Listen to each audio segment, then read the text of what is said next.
So don't just listen to those people who are trying so hard to get you to look at everything that's wrong with the world today. You know, if our news media would give us an accurate accounting of the news in proportion to what's going on this planet, so that the good news and the bad news were accurately reported, you'd see something go across your screen that would just go zip. And you'd say, what was that? That was the bad news. That was all the bad news. Zip. From all around the world today in proportion to what's really going on. All the good news that's going on. Just the fact that our sun comes up every morning is worth so much more than all the bad news. Just the fact that the water stays on the planet and the seeds continue to grow. The vibrational difference between hope and fear is the difference between recovery or not. I was just asked the other day by someone new to us if I was the Forbidden Doctor. Well, of course I said no. The Forbidden Doctor is not me at all. We are not the Forbidden Doctor. Jack is not the Forbidden Doctor. It's in you. The Forbidden Doctor is that magical, mystical power inside of you that is controlling and healing you. It's that beautiful, marvelous, almost miraculous force that controls all healing. It's that innate intelligence, that life force-directed influence that triggered your DNA to guide the building of your body after conception. Yeah, it's that power that sustains your life, repairs your wounds and lesions, and it never stops working. It's that essential part of you that keeps you alive and heals your every hurt. This is the Forbidden Doctor. It's not me. It's that part of you the powers that be have decreed forbidden to ever learn about or even consider, and never, ever rely upon. For it is forbidden that you even know this life force exists at all. You are your own Forbidden Doctor. Yes.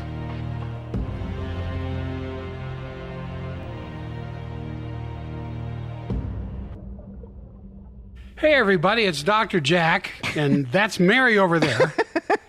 And welcome back to the Forbidden Doctor podcast. This is podcast episode 195.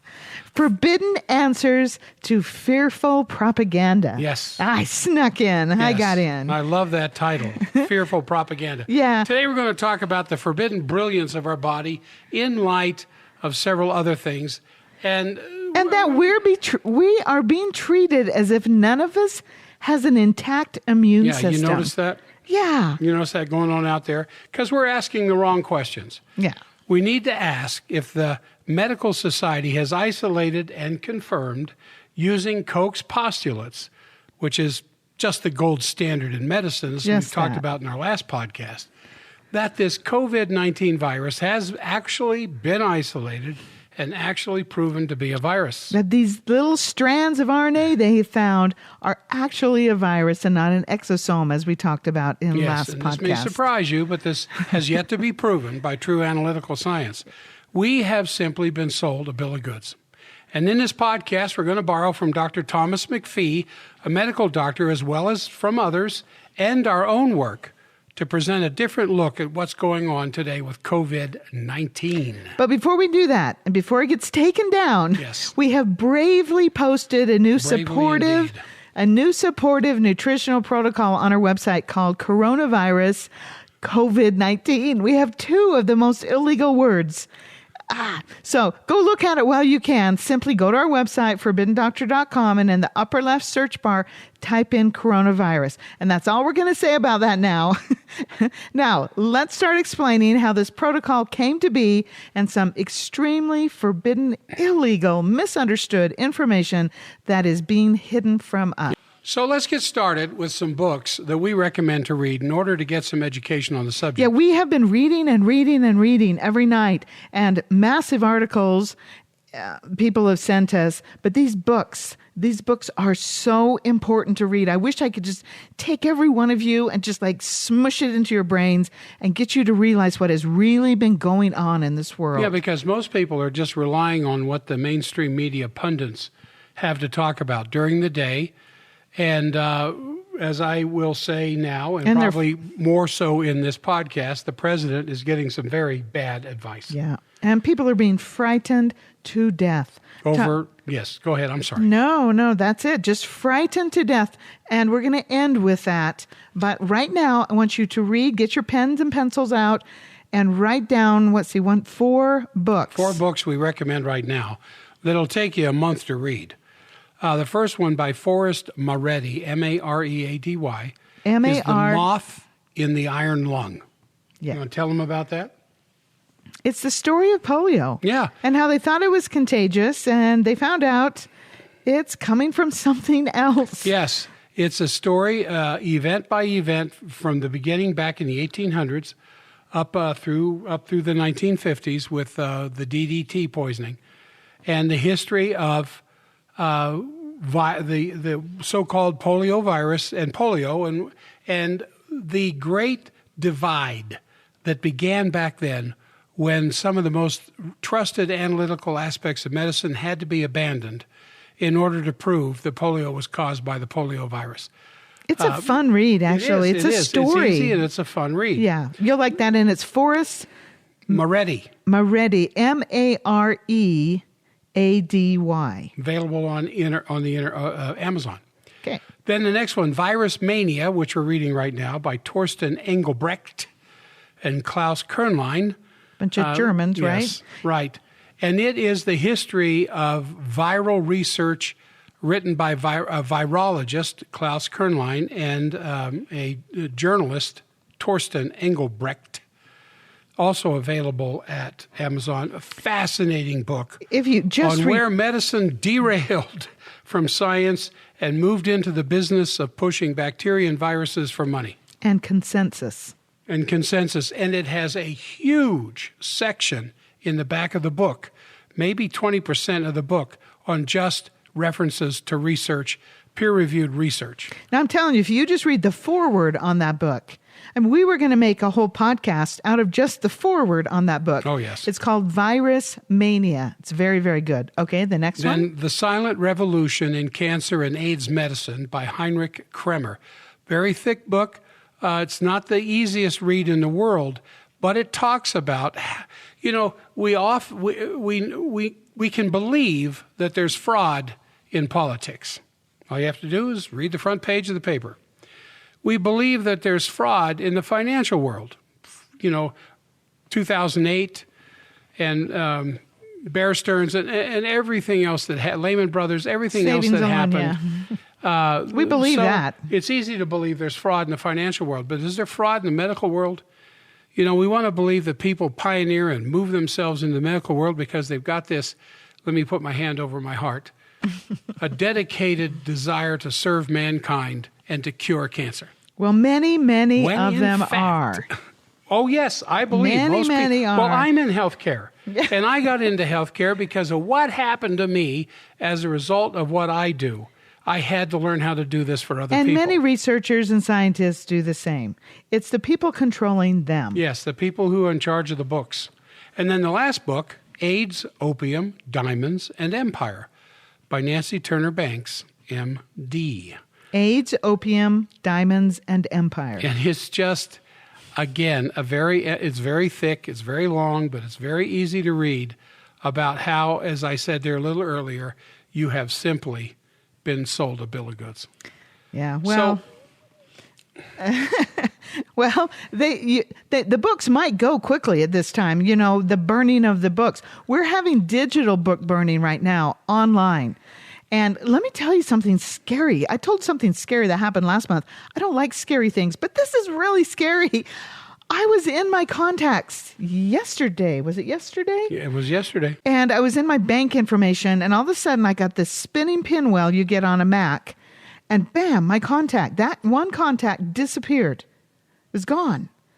And I called Apple, and I was on the phone with Apple for at least 3 hours. They could not figure out what happened.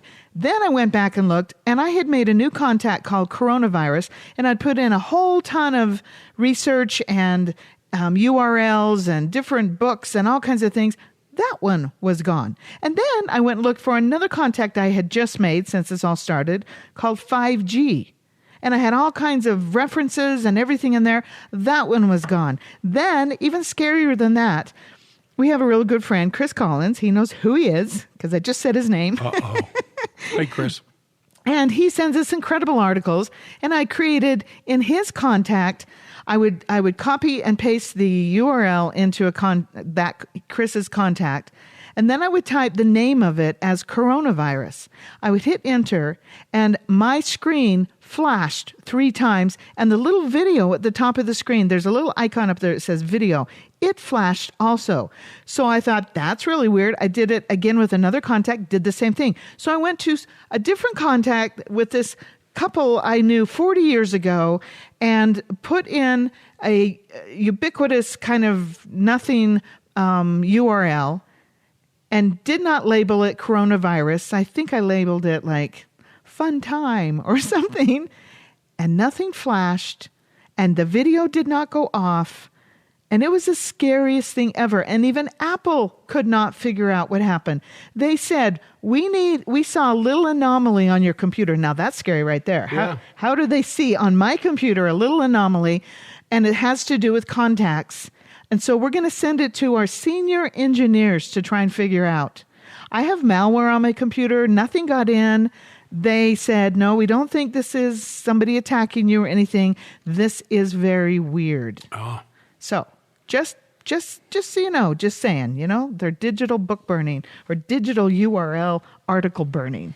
All right. Well, we want to go on here with the propaganda stuff. Now, as I was saying there a few minutes ago, you can, as I said, imagine corruption in politics. And in fact, it's often considered a synonym of politics.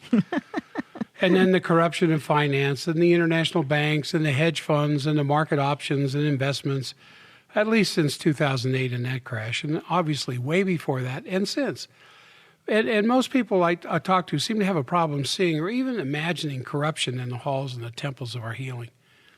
Most of us believe people get involved with healthcare professions because they want to serve mankind or they want to find a cure or serve a higher purpose than some selfish desire to just, get ahead and drive a Lamborghini. Healthcare today, I'm afraid, is one of the greatest harbingers of fraud and waste, false research, and such villainy that would shock the average citizen if they knew what was going on behind the scenes, even among the most credulous. So a simple search at PubMed.com, which is where I go for my scientific peer-reviewed research, PubMed.com, and you just search the words fraud, betrayal, corruption. Did you do this? Yes. You will be flattened. I didn't know that. At a lifetime of reading that is in published, peer-reviewed journals, medical journals. You mean calling out people? Oh, yeah. They talk about the fraud in research, the betrayal of true scientific principles. And the conflicts of interest. And definitely the conflicts of interest that exist. And that's why Marcia Angel, the 20-year editor of New England Journal of Medicine, says, I wouldn't trust anything that's in a journal. Yeah, she said it more. After 20 years. She said it more profoundly than that. Yeah, well, that's true. So why do I bring this up? Why am I even mentioning this? Why do you have to be so negative? Because we want to believe. We want to feel that those who have the power of life and death have the final answers for us. We want to believe this so much we'll surrender the last bastion of true freedom, our bodies, to those who will deliver us from any last responsibility of self-care and reliance. Oh, and that's it on the nose. Isn't it, though? That's it. It's not my fault. Yeah. I mean, we're willing to trade the possibility of being wrong about something over to someone else we see who will absolve us from the loss of value in case we are, in fact, wrong. And this sets us up for anything, as we've seen over the last few weeks in our country. I mean, we have essentially given over our sovereignty for some modicum of relief that somehow we're safer because we obeyed, whether or not there was any sensible science behind the surrender. Our president, I'm afraid, is getting some very bad advice. And the books I mentioned at the beginning will supply all the evidence needed to understand what's going on. It's all about money. And the coming mandatory vaccine that I would recommend you think long and hard before getting. You think long and hard and lots of study before getting that. So what we want to talk about is how to recapture your stolen humanity to some degree, because you know in your heart of hearts Something is wrong. Something is very, very wrong. Amen. Yeah. So Mary and I want to touch on a few topics, not coming so much from fear and concern or hysteria, but from our heart to your heart. Because what has happened the last 3 months is only a prelude, I believe, of something yet bigger to come. And we need to be more ready this next time. Yeah, remember, though, on a more positive note, when there is death, there is always a rebirth. So it's something to look forward to. It's a big change. Yes. Well, something just happened to me, and this is so positive. One of our wonderful employees who's listened to, I think, every single podcast of ours, and he's actually been a patient since he was 6 years old. 25 now. Yeah. He just told me that we have a ton of 5-star reviews on iTunes. I didn't know we had these. So we just want to take a minute to thank the listeners that took the time to write those. I was in tears reading them. Aww. You know, it gets hard to do these week after week. And that... You wonder if anybody out there is actually listening. I had no idea. You hear a few things in the office and stuff like that, but this was beautiful. There was like 200 or 180 something 5-star reviews. And we won't take the time to read them. You can go look yourself on iTunes and be just as thrilled as I was. It would be as bad as showing pictures of our grandkids. but thank you, you guys. Yeah. We really appreciate it. You know, we do want to spread this forbidden information all over the world. But from my heart to yours, whoever wrote those things, and there's so many beautiful ones, although I think there was one that said that we're basically the devil. Yes, you're Satan. Satan. You guys are Satan. Yeah. But that's okay. Well, it'd be a wonderful hell if we are. We need those. But regardless, it was so beautiful to read. Okay, so I ran across this little saying the other day, and I thought it was really good. When sick old people are kept away from healthy people, we call it a quarantine. When healthy people are kept away from other healthy people, we call it tyranny. Yeah. And in the words of Chris Collins, Granny, stay home. Yeah. You stay home. You stay home if you're sick. You stay away from people. Yeah, we're not saying there isn't something serious going on here. No. There's something going on. If you're contagious, stay home. There's something going on, and we were going to go in depth in what we think is going on because we've been reading so much about how the lungs aren't failing, but the oxygen is not getting around to the body. And we did cover that a little bit. You've covered a lot on your radio shows. Yep. But we're not going to... Why hydroxychloroquine works. Yeah. For some people. Yeah.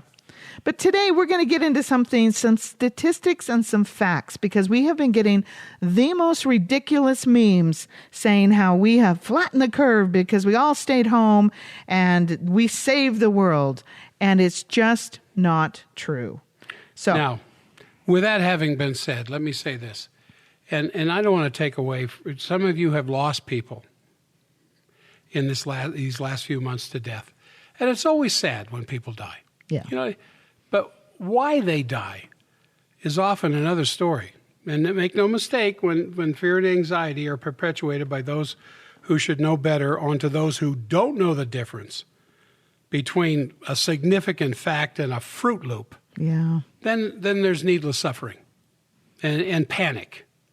And unfortunately, this type of fear is just too often used to serve, as I was talking about earlier at the beginning of this podcast, the political, the social, even the economic purposes that are behind these things. And this is why you've got to do more than just watch MSM, the mainstream media.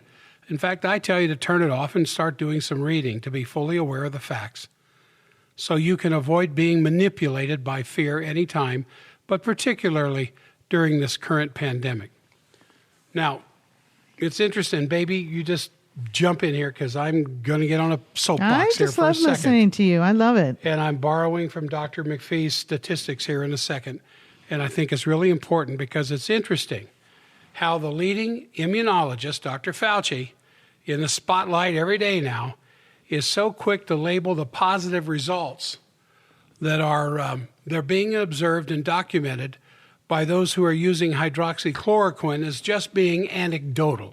And it's a medicine. Oh, yeah. And every time they say, well, that's just anecdotal, while he ambitiously is pushing his social distancing theory as being something scientific. The fact is, there have been no, N-O, nada, zippo, double-blind placebo studies that prove there is any benefit to social distancing theory or that it even possibly works.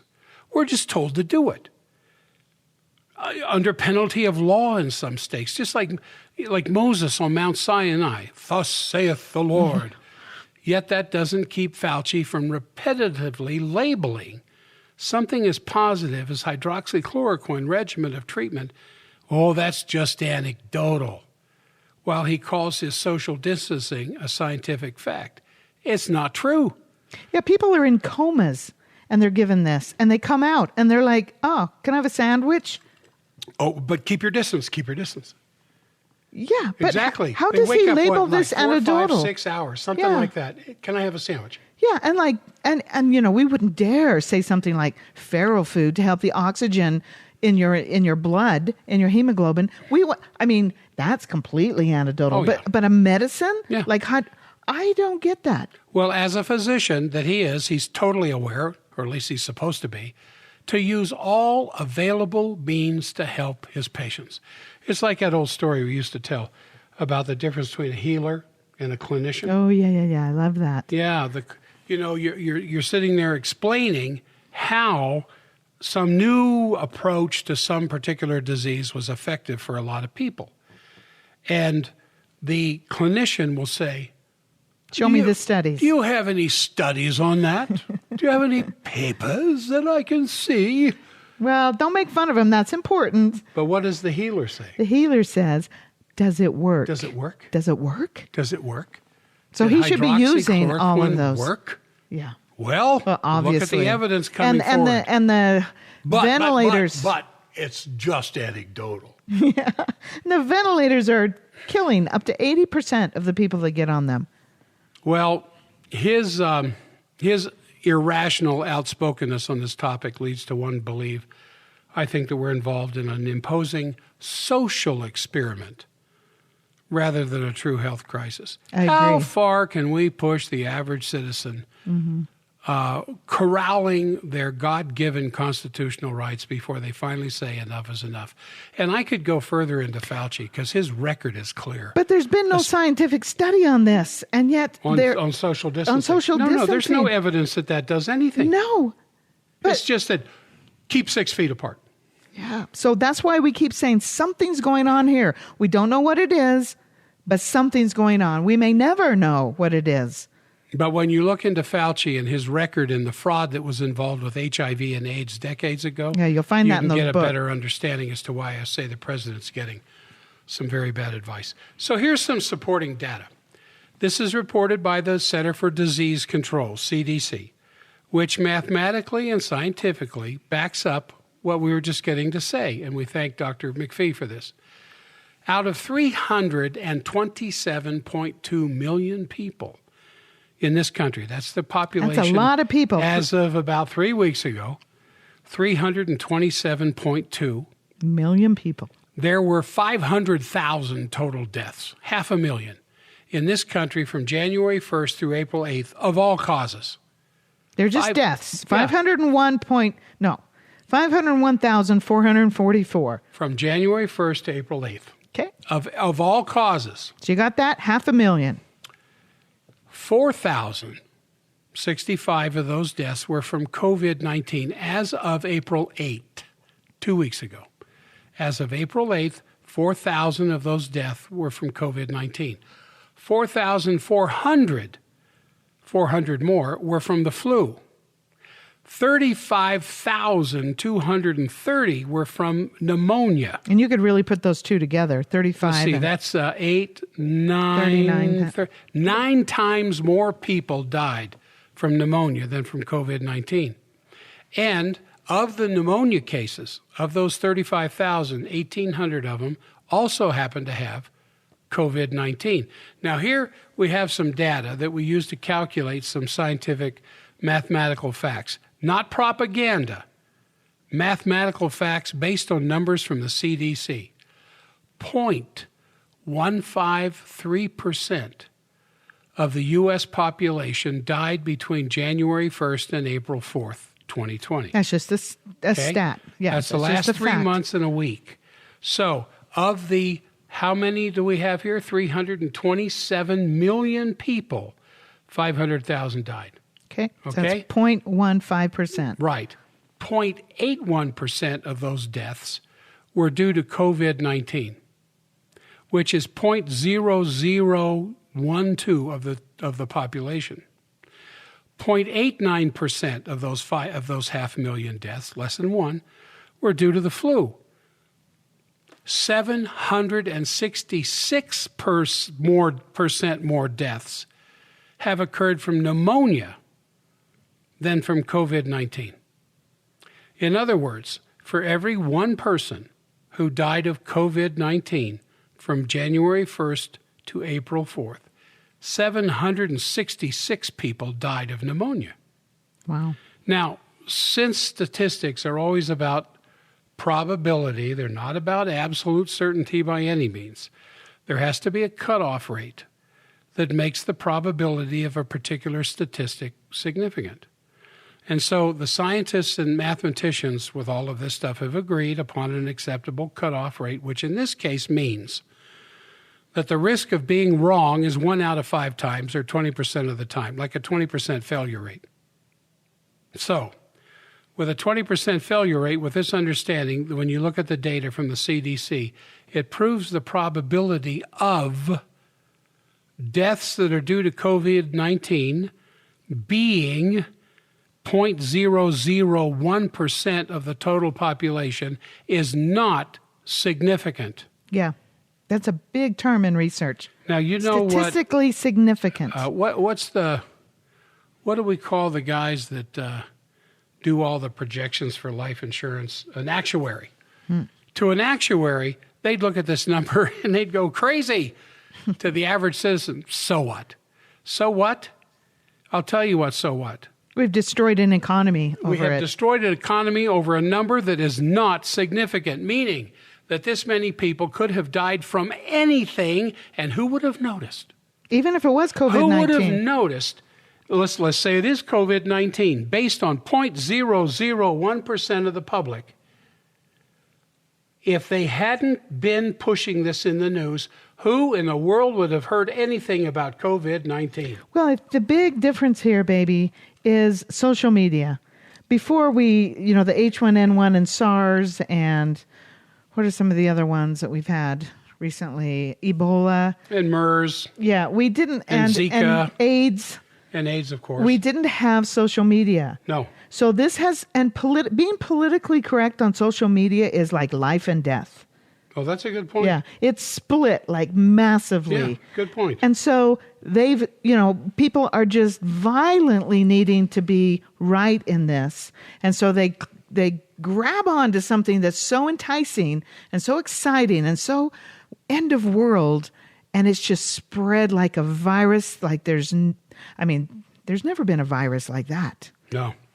So back to these numbers for just a moment, and I'll finish with the numbers.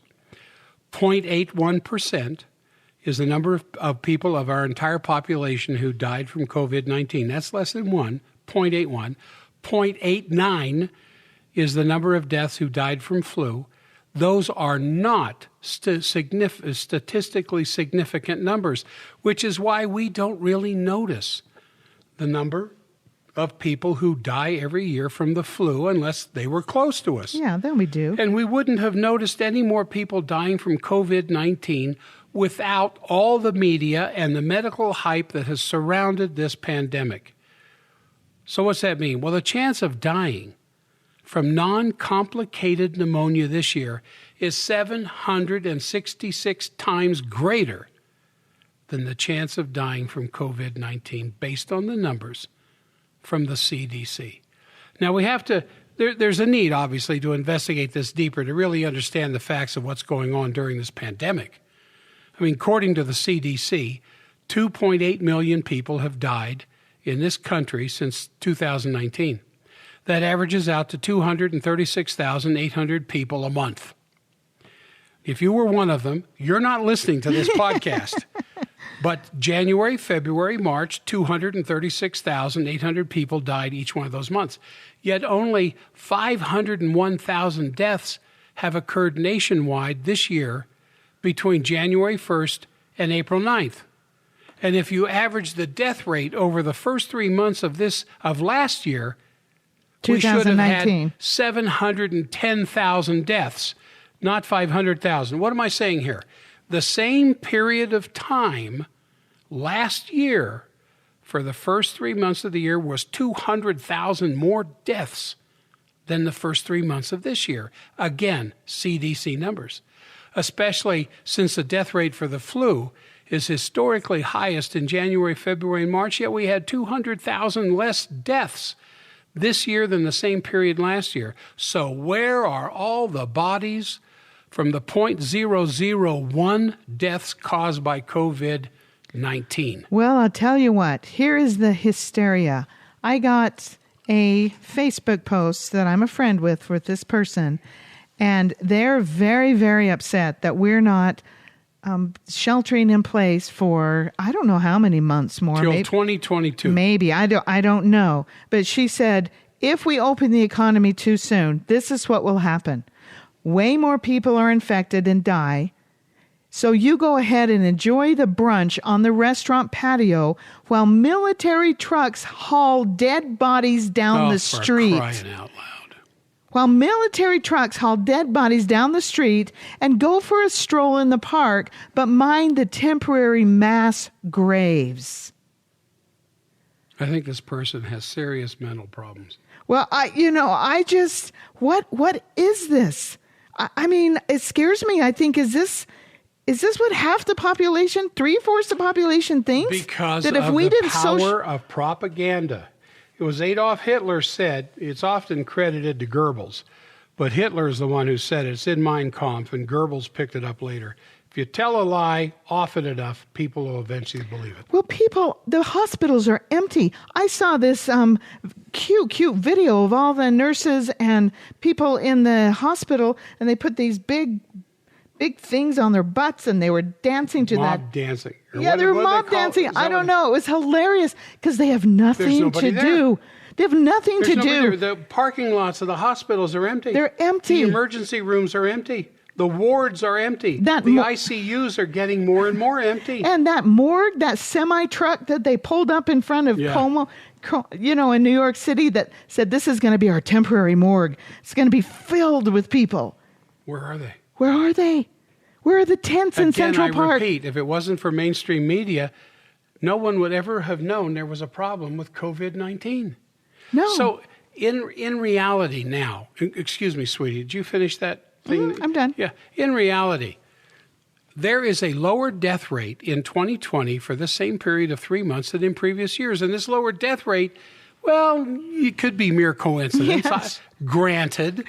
But historically, the scientific data documents that get this, and I've talked about this on my radio show for years, when doctors go on strike or simply don't go to work, death rates drop significantly.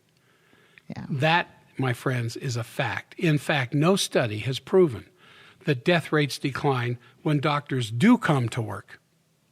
And the point being made here is that when doctors are not performing elective, non-emergency procedures and interventions, basically what's been called non-essential services, death rates historically drop. But as soon as the doctors come back to work and, those non-essential services start up again, death rates increase. Now, there's something really funny here. You had a new patient that came in to see you, and he was scheduled for elective surgery. I don't remember what for. Do you low back spinal fusion. Oh, that's a bad one. He has from L2 to S1 or L5 S1. Total herniation of his disc, just destroyed lower back. And because he couldn't get the surgery, he came in to see Jack. Somebody says, hey, wow, well, you're waiting for this non-essential surgery, which probably seemed essential to him, but he came in to see you, and what happened? Well, he's not dragging his leg anymore. He still hurts a bit. And we still have more work to do, in all honesty. But he's not dragging his leg behind him. And maybe he won't fix it completely, but he has gone from walking across the room to crashing in the couch to walking a mile a day now. Oh, yeah. I knew there was something big that happened. Yeah, So, you know, and then remember the big doctor strike in L.A. County back in the early 70s. And because the L.A. doctors were on salary by Los Angeles County. And they got upset about it, and they went on strike. Within a few days, the death rate dropped by 30%. And this is a matter of historical fact. You can Google it. And it went on for 6 weeks. And at the end of 6 weeks, it was getting embarrassing because the death rate continued to drop. But fear not. The strike ended, the doctors went back to work, and within a week, the death rate returned back up to the level that it was before. Yeah, and many doctors are being laid off in this pandemic. Yeah, they Talk are. about nurses and support staff and everything else, but doctors are being laid off. So, and then we also have a commensurate death rate drop. This is a significant fact. I mean, it shows that it's highly probable that the public and the doctors themselves tend to overestimate the effect and the effects of medicine and the medical care system. You mean they're healing without medical care? Yeah. We want to put all of our attention in the medical care system while we underestimate the ability of the human immune system to adapt and overcome infections, including COVID-19. Which has not even been mentioned in the mainstream media. Nope. Not even at all. Well, and we've told stories in the last podcast how people are getting shut down that mention it. That's why we're worried about our protocol, our brand new protocol just for COVID is on our website, but don't tell anybody. Yeah.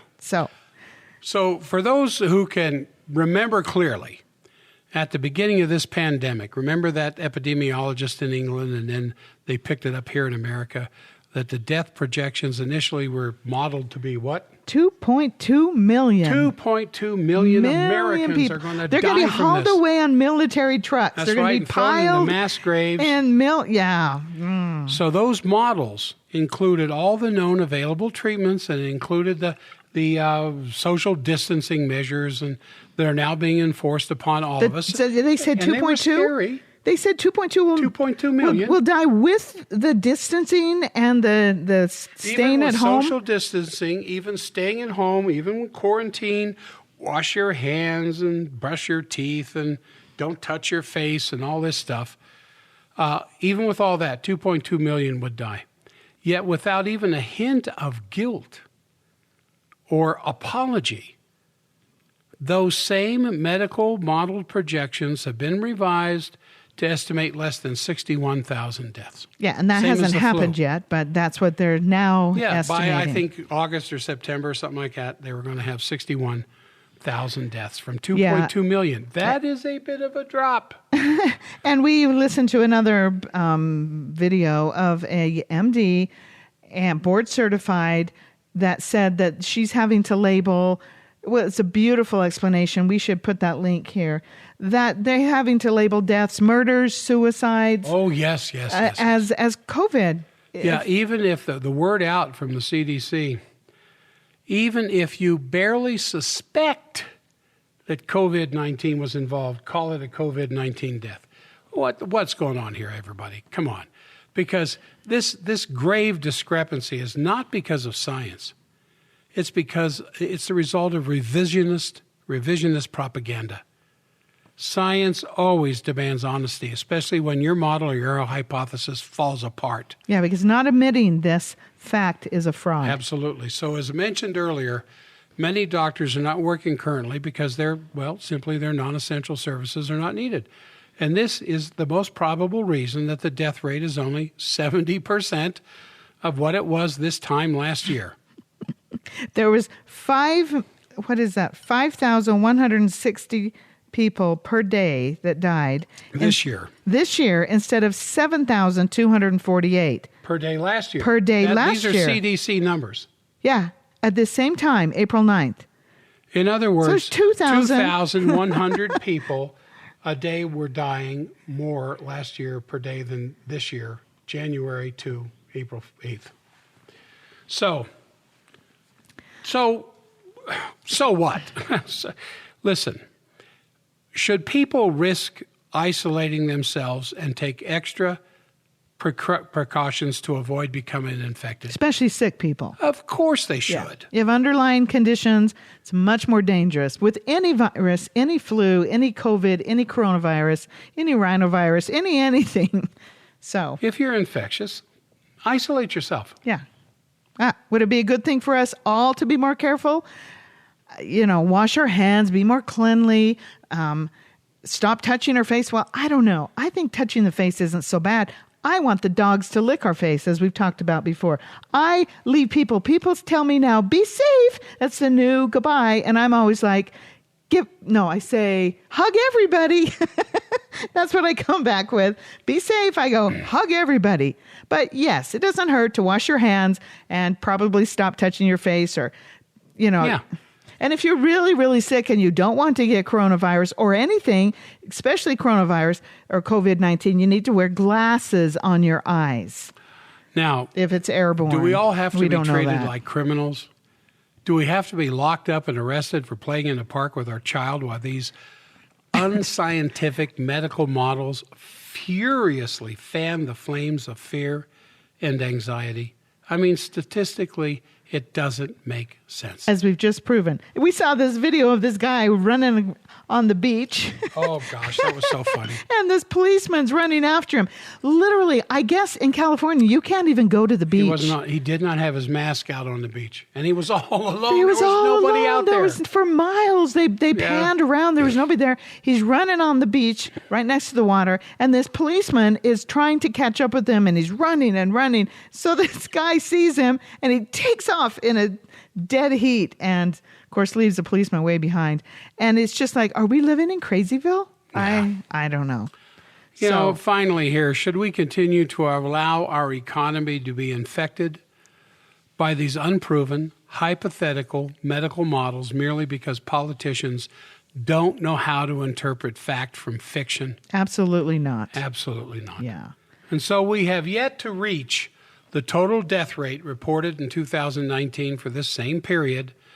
It appears that there is something seriously wrong with the way this pandemic has been reported and handled by the medical community, the media, and the politicians. Yeah, and pathetically, it's not going to get better. Yeah, because of what is the current date is what, April 18th? Yeah, today is and all 18th. Patients with coronavirus are now being, as you said earlier, classified as death due to COVID-19, regardless of the real cause of death. Yeah.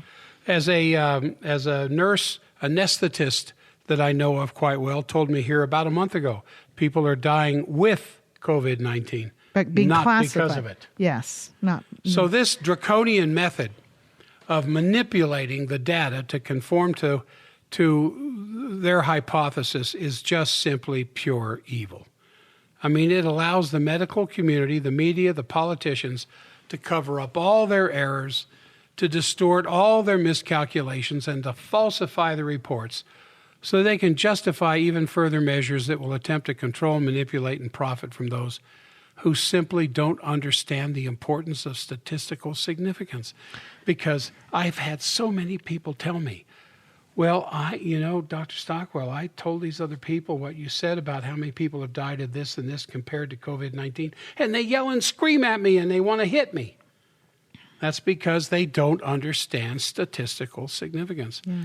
Thank you, Dr. McPhee, for your numbers that we, generously used here in this report. There's a little meme going around that shows a red line and a green line that says the red line would be if we didn't do anything about this, social distancing and it's a graph with the Y is the new cases and the X is time. So in other words, as time goes on, the new cases increase, and the red line you're talking about is how many military trucks full of dead people being hauled away and mass graves if we had not done this. And see, nobody's going to ever be able to prove this because we did it. We were all obedient. We all stayed home. We all, distanced and everything. And so we can say, well, see, it wasn't so bad. We overreacted. And then the other people will say, well, that's because we social distance. For which there is no proof it's effective. So anyway, I wrote this little blog thing or thing. It's very good. Don't, go do it. Read it. Yeah, I said I knew graphs like this would show up that can't be statistically proven or even not proven. But that's not my point. Where is this going to end? Where indeed? Everybody is quarantined for a month all over the world is this where it's going to end? For every cold, every sniffle, every flu, even more dangerous things, and we all just keep running away from the world, and we all live in bubbles? Somebody has got to make a stand. After all, Louis Pasteur said on his deathbed, it is the terrain, not the germ, not the bug. He's the one that theorized the germ theory. And on his deathbed, he said, whoops, it's not the bug, it's the terrain. We have to strengthen the terrain. The immune system. Yeah, which is evidenced by the probable millions that have been exposed to coronavirus and haven't had serious symptoms. Amen. Okay? You couldn't have said that better. That's right. The only exception to this would be if a virus turns us into human-eating, undead, walking monsters. There's TV programs. Oh, yeah, for 10 years, which, of course, is actually what's happening on a molecular level right inside of our bodies, although, luckily, the dead cells aren't coming back to life. But apparently, the virus is only deadly to the people that have already had diseased or have necrotic tissue inside of them. And now, the politically correct aspect of this stand is not lost on me. No. Well, actually, the non-politically correct. I know that it seems wrong to allow exposure to the old and distressed, sick and disease-ridden people. But that's always been the case. Yes. Always. You stay home when you're sick, or you stay home if you're diseased and vulnerable. Unless you're having a chickenpox party. Remember? Let's take that to the logical end. Why did we do that? Why did we have chickenpox parties? So the kids could get chickenpox and then get lifetime immunity. Because we trusted our immune system back then, okay? But apparently this virus, and I put virus in quotes because we haven't even yet determined that this is a true virus and not an exosome, which is kind of a sort of a detox. Because we haven't used the gold standard of medical science to determine this. And we've talked about a lot. It's called Koch's. Or Koch's, like Coke that you drink. Koch's postulants. Right. It can infect anyone without any symptoms for a couple of days. Well, we're just going to have to live with that because people are like, you have to do this because we don't know if we're sick. Oh, brother. Yeah. Well, we're just going to have to learn to live with that. I mean, yes, some people will die, or they can stay home themselves. Instead of quarantining the entire world, they can stay home and stay away. Our bodies will become infected, and we will build antibodies. I mean, after all, what are we going to do? Run and hide forever? Oh, great question. Great. Where, if we continue the current path, where are we going? We're going to run out of places to hide. Honey, there's a new app coming back out, and I know some intimate things about this app because of family and friends and all kinds of things. It is going to contact trace where we are. In other words, you download this app, and the person next to you has downloaded this app, and they will get in Bluetooth range, and they will record in this app that you have been near this person.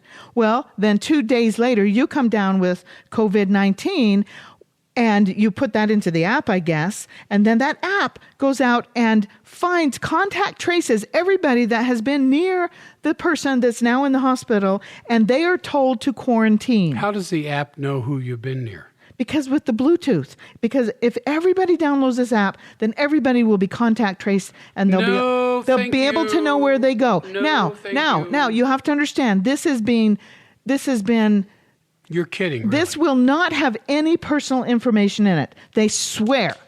Oh, yeah. Okay. Oh, well, in that case. All right. Okay. Well, they're truly saying that. They're working with Apple and working with Google, and they are not going to have any personal information. But you are going to get a text that says, ooh, somebody you were by 2 weeks ago has just come down with coronavirus, and you need to go quarantine yourself. So, anyway, we have destroyed a world economy to try to find a smarter way to fight a simple virus when our bodies have been doing it for millions of years. How have we lasted this long on this planet, especially before we had water treatment programs? How did we live all those millennia? Without this app. Oh, especially without this app. How did we fight it without this app? Okay? So I have a suggestion. How about if we start a war on the people that will not allow us to create a war against the ones that tell us we can only rely only on medicine to solve this problem? How about that kind of war where we get our little rebel fighters together and teach people how to start healing those underlying problems that have become such a deadly mix with the COVID-19 virus? Excellent. I admit that. It has become a deadly mix. So how about we start these little rebels and teach them how to get rid of that? We'll take our symptom survey for one thing. Truly, let's get those underlying problems healed. What if we work together, medicine and nutrition, to teach people how to truly support, restore, and build their immune systems on a foundational level? An immune system that already knows how to build antibodies and takes us through that cell-mediated and humoral immunity and doesn't need to rely on a vaccine for every new novel virus, every pandemic that gets thrust on us, whether man-made or natural. Mary, that was excellent. That's my little... That was excellent. Because I posted another one on Facebook recently where I said, I want to be put to sleep for 250 years and wake up when this madness is over. Oh. Where the doctors have to tell everybody else, you have to have a nutritional support consultation before I give you these very toxic drugs that don't fix anything, that don't heal anything, that are just a Band-Aid. You need nutritional support. That's the kind of disclaimers every medical doctor should have to have. And if I could be more, it's more antithesis than that. We are actually criminalized. If we ever said an apple can help a particular disease, and I'm talking like a disease, like if we said it could help, heart disease, or it could help toe fungus. Well, that's not a disease, but you know what I mean. The laws on the books now are that we could go to jail for 20 years. Murderers get out in 20 years. So this draconian system we have set up needs to be the forbidden system that we have, that we need to all work together. I'm not saying get rid of medicine by any means. We need to all work together and bring this into the forefront of everything. So the protocol that we recommend to better underscore your own immune support is at forbiddendoctor.com. In the search bar at the top left of the page, type in coronavirus and two selections come up. Choose the first one for an in-depth explanation of what we recommend and why. Well, one of the products listed is Pharaoh Food. Yes. Probably the best blood-building and energy-boosting supplement ever conceived. Yeah, we just received a testimonial from someone who had suffered from tinnitus for over 25 years. And after using Pharaoh Food for just 3 weeks, they've seen the end of their tinnitus. Who knew? For a day, right? For a day, for 3 weeks, their tinnitus is gone. Wow, that is people suffer. Talk about off-label stuff. Suffer with that. So, and also, there was a tweet that I wanted to read. I'm not even going to tell you who it's from because everybody gets biased about whoever it is. And it's not from Trump, but it says the number one killer in America is heart disease. 1,002 people a day. Did you know that if you die from heart disease right now and they determine you to be an asymptomatic carrier of COVID-19 in your post-mortem, they legally add your death to the coronavirus death toll? And then somebody underneath, now this is just anecdotal, but the MD that we talked about with the video, it's not anecdotal. But somebody answered this person and says, I work in a medical examiner's office. Suicides and murders are being classified as COVID deaths if they carry the antibody. It's a numbers game and a sham. Wow. That's what he said. Back in campaign speeches, FDR favored a very buoyant, optimistic, kind of a gently paternal tone spiced with humor. But his first inaugural address took on a very unusually solemn religious quality. And for good reason, because 1933, the Depression had reached its depth, and Roosevelt's first inaugural address outlined in broad terms how he hoped to govern and reminded Americans that the nation's common difficulties concerned really only material things. So this, just a very few lines here from his first inaugural speech. Quote, This is preeminently the time to speak the truth, the whole truth, frankly and boldly. Nor need we shrink from honestly facing conditions in our country today. This great nation will endure as it has endured, will revive, and will prosper. So first of all, let me assert my firm belief that the only thing we have to fear is fear itself. Nameless, unreasoning, unjustified terror, which paralyzes needed efforts to convert retreat into advance. Wow, 32nd President of the United States. Yeah. So don't just listen to those people who are trying so hard to get you to look at everything that's wrong with the world today. You know, if our news media would give us an accurate accounting of the news in proportion to what's going on this planet, so that the good news and the bad news were accurately reported, you'd see something go across your screen that would just go zip. And you'd say, what was that? That was the bad news. That was all the bad news. Zip. From all around the world today in proportion to what's really going on. All the good news that's going on. Just the fact that our sun comes up every morning is worth so much more than all the bad news. Just the fact that the water stays on the planet and the seeds continue to grow. The vibrational difference between hope and fear is the difference between recovery or not. The vibrational difference between hoping for something and being afraid of something is the difference between letting you have a recovery or not. So keep that in mind, guys. So while you're sheltering at home, why don't you hop on over to ForbiddenDoctor.com and do our free symptom survey. This way you don't have to come into the clinic. Although we are open. Yes, we are open. And it's 6 days a week. And you'll receive a personalized protocol, whether that we would suggest the coronavirus detox protocol or help with some other underlying issue. And that's really critical. You need to get these underlying issues. You need to start working on them, supporting them, doing everything you can. So if you do get hit with this coronavirus, which does kind of suck the oxygen out of your body in a horrifying way, that you will be able to withstand that. And your body will build up antibodies and you will be just fine. But please do the symptom survey. You get a free symptom survey. You get a free phone call if you want it, and you get a free protocol to help those underlying problems. So, and don't forget to tell your friends and family to take the symptom survey too. It's at ForbiddenDoctor.com. Tell them where it is. It's free. The statements made in this podcast about specific products have not been evaluated by the United States Food and Drug Administration and are not intended to diagnose, treat, cure, or prevent disease. All information provided or any information contained on or in any product label or packaging or in this podcast is for informational purposes only and is not intended as a substitute for advice from your physician or other healthcare professional. Thank you for listening to this Forbidden Information and our Forbidden Podcast. Now join us next time for another in-depth discussion of forbidden knowledge. We'll see you then. See you then.